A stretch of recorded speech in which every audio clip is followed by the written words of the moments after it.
Hello, everyone. I am here today using new technology, new cameras, new microphones, new everything. And I am looking forward to trying out a live stream using this new software that connects to Facebook. But of course, as soon as I got the technology figured out, I started to lose my voice. I'll tell you, this is Karma Kid Central around these parts these days. So it has been a journey. But here we are. We're here finally after basically going dark for like 3 weeks. So I apologize for that. And I hope that this particular technology will work for us going forward. We'll see. This technology also gives me the ability to be live on Facebook, Instagram, and YouTube simultaneously, which is something I'm going to try, but not today. And today, I just want to talk to you on Facebook and make sure that everything generally works. I've been really watching my reaction to this whole new technology, new software, new camera, new microphone, and just how much that unnerves me, if I'm being honest. So today I wanted to talk a little bit about dealing with the new, because it is generally a problem for us. We don't like dealing with the new a lot of the time. It takes us out of our comfort zone. I know this whole experience I've had has taken me way out of my comfort zone as far as figuring out how to make this technology work. I will say that technology is one of the worst, at least for me, because there are so many unpredictable things that can happen, especially when you start mixing lots of different technology and trying to make them all work together. I'm the kind of person who will hold on to a phone until the company is literally begging me to upgrade. My kids hate that because guess what? That means they don't get the latest and the greatest. But I wanted to talk a little bit about why that is, why we do this. And maybe you don't do this, but maybe you have other things that really make it very difficult for you as far as accepting new things. So please feel free to let me know if there are things that you feel particularly strong about not having to deal with when it comes to newer things. I'm going to add a little light. As I said, today's a little bit of a test. I think that's actually better. I don't want to totally wash my face out, but I definitely think it needs something. So again, thank you guys for being here. And we're going to have a conversation about what's been driving me particularly crazy this last few weeks. Trying to get back to you live has been a number one priority for me, and it's finally happening. So let's talk a little bit about controller beliefs, because controller beliefs are really big when it comes to not liking the new. And there's some reasons for that. The controller in general is generally not a part that wants anything unknown or unpredictable to happen. And there's a lot of reasons for that. And almost all of those reasons come from childhood trauma. So I want to talk a little bit about what some of those things are. The first one, and I kind of put this in as 4 belief systems like I normally do. One of the things I really like about this new software, guys, is that I have the script right in front of me. So I don't need to look off to the side when I am, it's an outline, not a script, but I don't have to look off to the side anymore to see it, which means I can be facing you guys the whole time we're talking. So I really like that part of it too. Not that you're there. I can face your comments. So thank you, Jan, for your feedback. I really appreciate it. I will say with this new technology, there is a big delay between what I'm recording and what you guys are hearing. So if I'm a little delayed in getting to your comments, please also know that that's part of using this technology, which I'll have to see if there's a way to make that a little bit better. But that's what we have for now. So controller. One of the big things the controller will say, and by the way, each one of these 4 things that I'm going to talk about today is a great writing prompt. So let yourself write from these things. The first one is, if it's new, it's going to end in disaster. Okay. So this is a belief system that you might hear, or a belief that you might hear from the controller. And it can be said a lot of different ways. It's not just going to be said as if it's new, it's going to end in disaster. It could be anything that has to do with something being new. right? And that's not a good thing, because the truth is, when we grow up in a traumatic childhood, new always generally meant bad. Like the unknown rarely ended up being a good thing. And don't get me wrong, I'm sure there are exceptions. There always are. But generally speaking, when something was new, that would inevitably ratchet up anxiety levels in the people around you, which you would sort of naturally connect with that anxiety increase, but it would also change behaviors in the people around you, potentially into not so helpful behaviors, potentially abusive behaviors. So if we can allow ourselves to understand that this part is coming from a time and a place when they had very little control over what was happening around them, and that new things generally created difficulties for the people that the controller so needed to be stable and on their side and not stressed out. A big part of what we deal with as children in traumatic environments is managing how people feel. Like, we would quite literally try to manage how people felt, right? So if something was new and it was making other people anxious, that would be a problem for us. In addition to that, if those people who were generally fairly traumatizing, were introducing something new, that was also likely to be a bad thing. And it could have just ended up being that it was bad for you, or it could have been that it was something bad for the whole family, which then led people who were abusive to do abusive things, right? So in general, new was bad. So I want to stress that that's really where the controller is coming from when things are new. I want to say hi to Jules.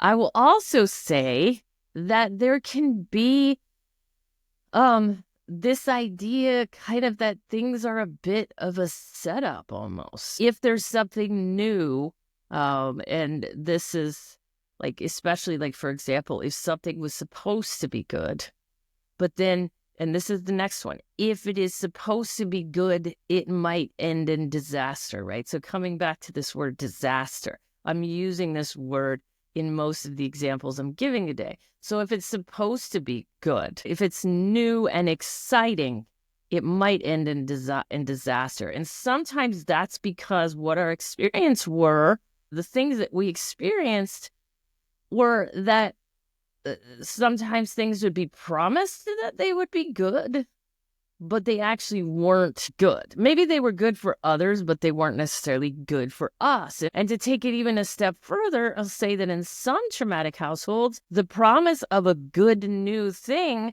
was used to lure us into bad things. So this feeling that we can't trust a new good thing is also really important for us to recognize and understand as a part of our trauma. And it is coming directly from the controller. The controller is not a trusting part, but it's understandable why. They're hypervigilant for a reason. They want to control things for a reason. They don't like the unknown for a reason. So we also have to be very compassionate with the controller, even though I will say that the controller can really hold us back from the life we ultimately want. And it can be frustrating to try working with that controller. I'll also say that we want to have compassion for how they ended up the way that they did. It's not their fault. Their environment was very scary, and they were utilizing whatever they could, whatever tools, whatever talents, whatever resources they could get their hands on to make it somewhat more tolerable, right? So that is something we have to recognize when the controller is like, I do not like this new thing. I do not accept this new thing. We're going to stay like we were. We're going to be stuck. Our first reaction might be to get frustrated, which partially is coming from the freedom fighters who definitely get frustrated with the controller. But bringing in some compassion, because that controller is full of fear, it can take us a long way to give that compassion to the controller. Jan is saying, new equals lack of control. right? Equals fear, equals loss and distrust. Exactly. That lack of control is huge. Like the controller is not okay without it. So the next example I want to give here is if the plan is unclear, it will end in disaster. Okay. This is a big one for my controller, who I will say is a huge planner. My controller, that's what I used to do for a living before I started doing this. I was a project planner. I actually planned for a living. So I've always been a big planner. As a matter of fact, before, even while I was a project manager, I would also do volunteer work to plan events, to plan conferences. I had thought maybe I wanted to be like a wedding planner one day because I am a meticulous planner. That's in my nature. But to be truthful, that is also a trauma response that was coming from my controller. Don't get me wrong, it doesn't mean we aren't naturally talented at planning, but we tend to take that to pretty extreme levels when we're in that controller who will, at least with my controller, certainly when I was younger, my controller never missed a beat. I was quite the planner, and people used to ask me if I could train what I did, and I would say, I'm not sure how to train it because I'm not sure where it's coming from. Well, now I know it was coming from my controller. So the controller's hypervigilance is specifically designed to catch any particular glitch in the plan, right? They're always on the lookout for that thing that's gonna cause a problem, right? My old boss would give me a 300-page project plan, and I could tell him which page it was all going to go poorly. And I did that regularly. And that was just, I knew when there was gonna be a problem. And yes, that is a talent, but also that's what I was doing to survive my childhood. So it makes sense that I was so good at it. The problem is when something is new, there's often a bigger chance for the unknown, which means there's a bigger chance for a glitch, right? The glitch in the matrix is gonna come because we have an unknown situation. We have something new. And that means we can't exactly know which direction this is going to go, right? We don't know everything. To the controller, everything has to follow a plan. It's very, very important to them that it all follow a plan.